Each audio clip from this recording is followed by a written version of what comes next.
ಅಮರ ಶಿಲ್ಪಿ ಜಕಣಾಚಾರ್ಯ ಸ್ಮರಣೀಯ ದಿನಾಚರಣೆ. ಅಮರ ಶಿಲ್ಪಿ ಜಕಣಾಚಾರ್ಯರು ದೇಶಕಂಡ ಪ್ರತಿಮಾ ಶಿಲ್ಪಿ ಕಲಾಕಾರರು. ಇವರು ನಮ್ಮ ನಾಡಿಗೆ ಐಹೊಳೆ, ಪಟ್ಟದಕಲ್ಲು, ಹಂಪಿ, ಬಾದಾಮಿ ಇನ್ನು ಅನೇಕ ಕಡೆಗಳಲ್ಲಿ ಶಿಲ್ಪಕಲೆಯ ಚಾಕುಚಕ್ಯತೆಯನ್ನ ಮೂಡಿಸಿದ್ದಾರೆ ಎಂದು ಅಖಿಲ ಕರ್ನಾಟಕ ವಿಶ್ವಕರ್ಮ ಪರಿಷತ್ ರಾಜ್ಯ ಅಧ್ಯಕ್ಷ ಆರ್ ಪ್ರಸನ್ನಕುಮಾರ್ ತಿಳಿಸಿದರು. ಅವರು ನಗರದ ವಿಶ್ವಕರ್ಮ ಕಲ್ಯಾಣ ಮಂಟಪದಲ್ಲಿ ಆಯೋಜಿಸಿರುವ ಶ್ರೀ ಅಮರೇಶ್ವರ ಜಕಣಾಚಾರ್ಯರ ಸ್ಮರಣೀಯ ದಿನಾಚರಣೆಯನ್ನ ಅಮರ ಶಿಲ್ಪಿ ಜಕಣಾಚಾರ್ಯ ಭಾವಚಿತ್ರಕ್ಕೆ ಪುಷ್ಪನಮನ ಸಲ್ಲಿಸಿ ಮಾತನಾಡಿದ ಅವರು, ವಿಶ್ವಕರ್ಮ ಸಮುದಾಯವು ಅನಾದಿ ಕಾಲದಿಂದಲೂ ಶಿಲ್ಪಕಲೆಯಲ್ಲಿ ಮೈಗೂಡಿಸಿಕೊಂಡು ಬಂದಂತಹ ಸಮುದಾಯದವರು. ಇಂತಹ ಸಮುದಾಯಕ್ಕೆ ಇಂದಿನ ದಿನಮಾನಗಳಲ್ಲಿ ವಿಶ್ವಕರ್ಮ ಜನಾಂಗಕ್ಕೆ ರಾಜಕೀಯ, ಶೈಕ್ಷಣಿಕ ಕ್ಷೇತ್ರದಲ್ಲಿ ನಮ್ಮ ನಾಳಲುವ ಸರ್ಕಾರಗಳು ಹಿಮ್ಮೆಟ್ಟಿಸುವ ಕೆಲಸ ಮಾಡುತ್ತೇವೆ.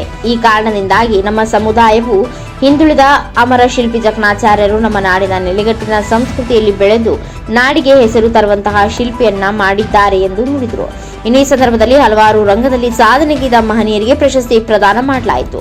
ಕಾರ್ಯಕ್ರಮಕ್ಕೆ ಸಮಾಜದ ಅಧ್ಯಕ್ಷರಾದ ಚಂದ್ರಶೇಖರ್ ಆಚಾರ್, ಕಾರ್ಯದರ್ಶಿ ಸಿಇ ಪ್ರಸನ್ನಾಚಾರ್, ಆರ್ ಪ್ರಸನ್ನಕುಮಾರ್, ರಾಜ್ಯಾಧ್ಯಕ್ಷರು, ಅಖಿಲ ಕರ್ನಾಟಕ ವಿಶ್ವಕರ್ಮ ಪರಿಷತ್ ಮತ್ತು ಸಮಾಜದ ಮುಖಂಡರಾದ D Venkatesh Achar, V Srinivas Achar, S Sridhar Achar ಸೇರಿದಂತೆ ಇನ್ನು ಅನೇಕರು ಉಪಸ್ಥಿತರಿದ್ದರು. Mounesh Achar, NKS TV4 news, Challakere.